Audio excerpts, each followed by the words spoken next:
All right, what's up, fellas? It's Mark Parson, cornerback pro, former NFL cornerback of the Houston Texans and New Orleans Saints. Now I'm coaching y'all up.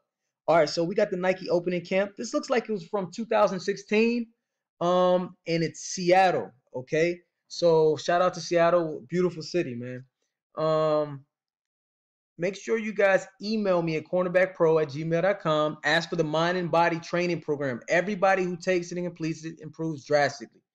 And then I include the one-on-ones mastery with that. So that's what we're going to go over. This is DBs, wide receivers versus DBs. Guess what? This means a lot. You got your 40, you got your combine stuff, 40-yard dash. 40-yard dash is huge, right? You got your 7-on-7 to see how you work as a team. And then your one-on-ones, it's just you, baby. It's just you out there. So you got to know what to do. I notice a lot of guys who go to these camps have no clue what they're doing. So you don't want to go to play against the best in the nation and not have a clue what you're doing. You're not going to feel confident. All right. So hit me up. Make sure you get that. Let's go. Let's get into it. And watch all the videos. Watch all the videos on the channel. One-on-ones. Get yourself hyped for one-on-ones. Bounce up and down. Read the quarterback's drop. 3-step or 5-step. Number one. Don't just get into immediate backpedal. See, it creates a lot of separation. Finish. All right, so let's watch this. Good job not looking back too. Oh, you looked back too early. All right, so what we're going to do is watch him at the line. Make sure we have a plan of what we're going to do with our feet. Eyes, feet, hands. What is our plan? Do you have any techniques? What is your technique? Whenever I ask a guy who I'm about to train in person, I say, hey, so what? I get at the line like I'm a receiver, say, all right, so what technique are you going to use? A majority of high school guys have no clue. A college guy may have 1 or 2 techniques. NFL guy may have 3. I got 9 for y'all. All right, I got about 9, and I still got to give y'all some more because I got some more. So watch what he does with his feet. Looks like we're gonna do a little split jump with his feet. Bam! You see the little split jump?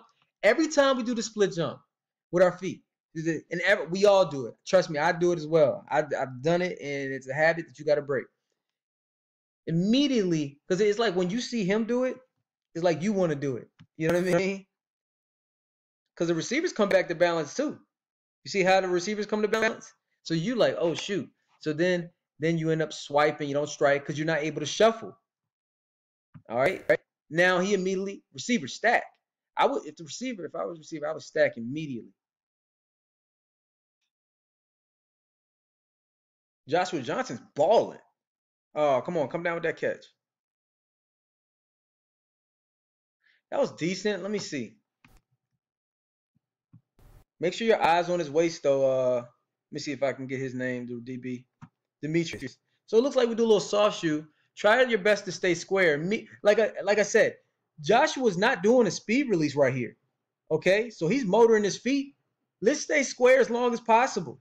So then we can get a strike on him, especially on his hitch. You see guys, I always talk about, hey, you may think you're in good coverage because you're what, coach. I'm with him. The thing is, he gets to the top of his stem way too easily. You know what I'm saying? So look, you can line up a fast guy, and we could just run with him. Just literally line up next to him, and I don't even have to mirror him. I don't have to face him. If I'm just going to run with him, let's just line up next to him and let's race. You know what I'm saying? He's going to get to the top of his stem. So that's why we press. You got to think time disruption, and then down the field, you need to think ball disruption. But right here, just fight to strike through. Grab a finger, grab a hand. Finish. Oh man, both guys. Joshua's doing his thing. Look up Joshua and see if he's look up Joshua, see if he's in college. He's doing his thing. All right, he's doing everybody up here. But come on, Josh, catch the ball and score, bro. Is this a touchdown? No. Score. Always finish. Always finish. And then, my man, you got to finish. Especially if you get beat. If you get beat, you got to finish. All right, so right here, what do you think I'm going to say, guys? In that press. My guys who've been watching me for a while, they already know. So, okay, you start out stagger stance. Hey, I like the stagger stance, guys, sometimes, right? Because I don't want him to know what I'm going to do, right? So I could jump jam you, or I could fake jump jam you and get back. So we talk about passive aggressive techniques. Passive aggressive. passive or aggressive. To the point where look, Josh is kind of feeling like, all right, he may jump jam me. So watch what Josh does. You see what I'm saying? He does that little stutter step because he's like, okay, what if he tries to do this? Never backpedal out of a press. Never backpedal. You're not gonna guard anybody. I promise you. You're not gonna guard anybody. And then don't look back until you get to the guy.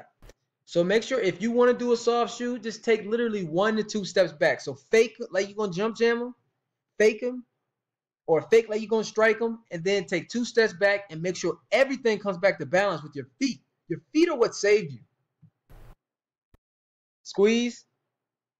Good job. Good eyes. Good job, boy. Denzel Gibbs. Okay. Be careful on holding him. You can get a hand on him. Great job. Let's see what. Okay. Nice. Great. What?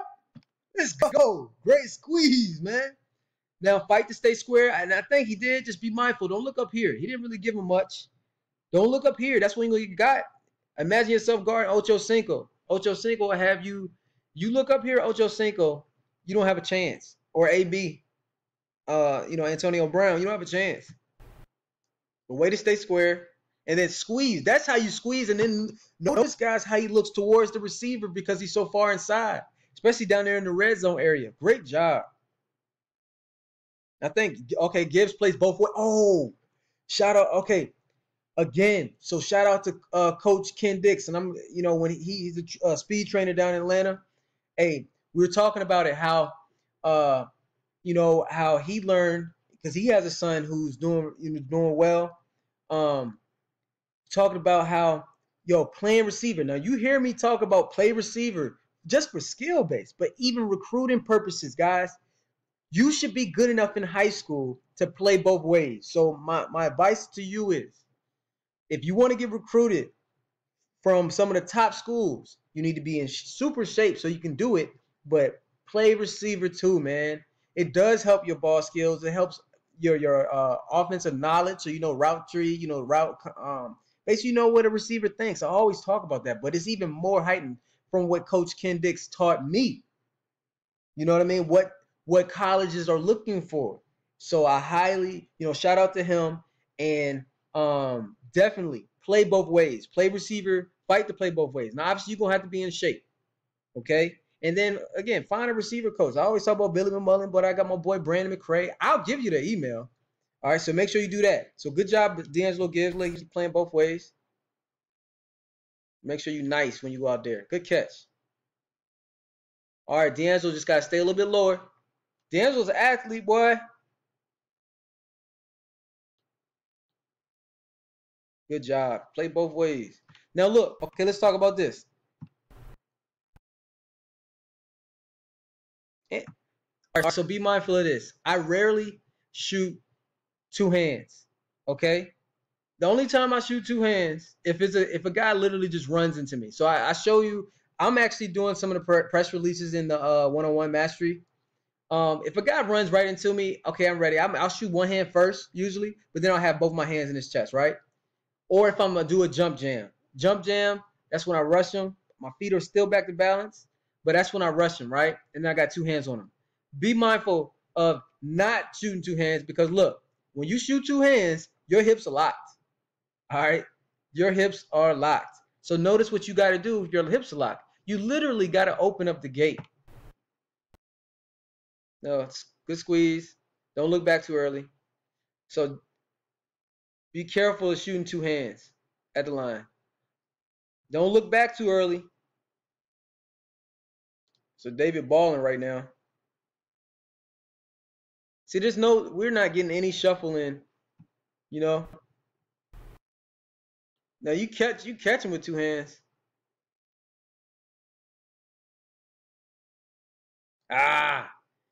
Notice the difference, you guys, when they break, they're looking back at the quarterback way too early. Squeeze. Good. Come on, make a play. Squeeze him. It looked like it was going to be good. Okay, good job. Get the ball out.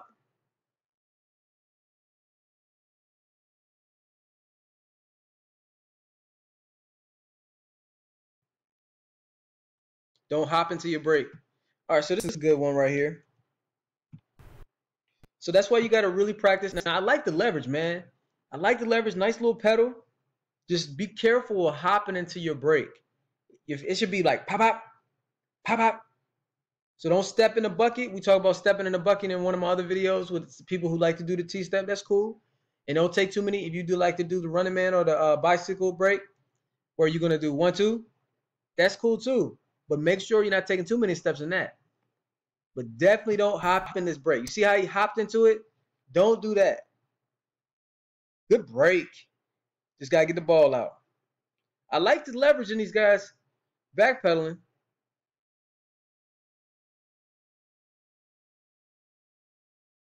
Oh, bad eyes. Again, Coach Greg Williams of DC was with me in New Orleans. I don't know where he is now. But he said, look, whoa, what kind of receiver? What in the world? He said, you show me what you're looking at, and I'll show you a bad football player. That's what he used to talk about. So eyes are very important. And that goes for every position, yo. All right, the receiver gonna need to work on his releases. Okay, here's a good one to finish up on. Here's a great one to finish up on. Okay, so look, we get a strike in. So that's what I would do. I'm going to strike. So I'll be inside shade. This is called, I'm going to show you strike and get back to balance in this one. All right. Here's the thing.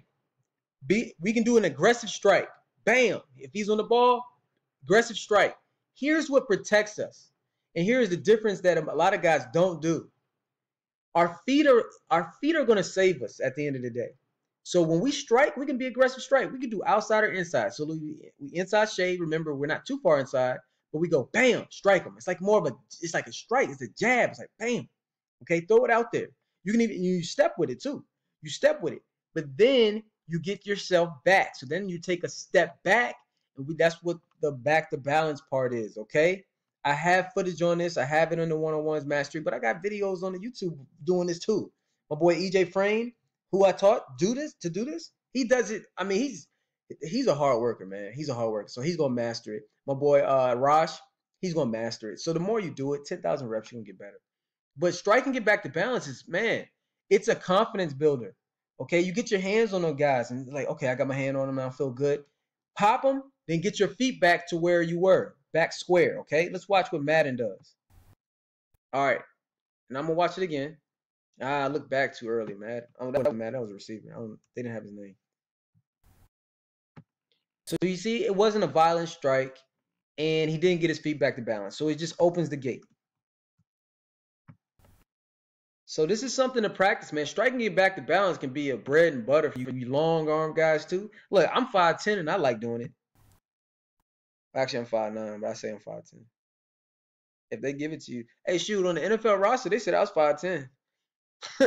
Pro Day was 5'9", but they asked me, they said, hey, so are you so what's your height? I said I'm 5'10". He said, all right, cool. Hey, they give it to you, take it, baby. All right, let's look at this. This wasn't a strike. So we talk about eyes, we talk about feet. Now, hands. Did you see that? So my boy Trey, he did like a slap or like a hook, open hand hook. Definitely get used to striking, man. So take a boxing class, take an MMA class, which you should do anyways, because every man should learn how to should know how to protect himself just in case. You're not going around starting fights, but you know how to protect yourself. It's going to build confidence for you, but it's going to help you. So that wasn't a strike. So make sure that you're striking. It's a violent strike. Pop them. Bam. Pop them. And then, again, get yourself back to balance. It's a habit. And get the ball out. Oh, looking back too early. Everybody's looking back too early. So you see, once you learn the techniques and you practice them, you're going to be so much further ahead of everybody else. It's going to be, especially in high school. So if I can get you as early as possible, you 8th graders, 7th grade, 8th grade, 9th grade, 10th grade. Oh my God. But even you freshmen going to college, man, it doesn't matter. Okay. So email me at cornerbackpro@gmail.com. Ask me for all the training programs. You got the mind and body training program. It's a whole bunch of stuff in there. All right. Running programs in there, how to go pro guy, all of that. And then get the one-on-one mastery, baby. You're going to have to know how to cover guys one-on-one. That's just how it is. All right. Peace.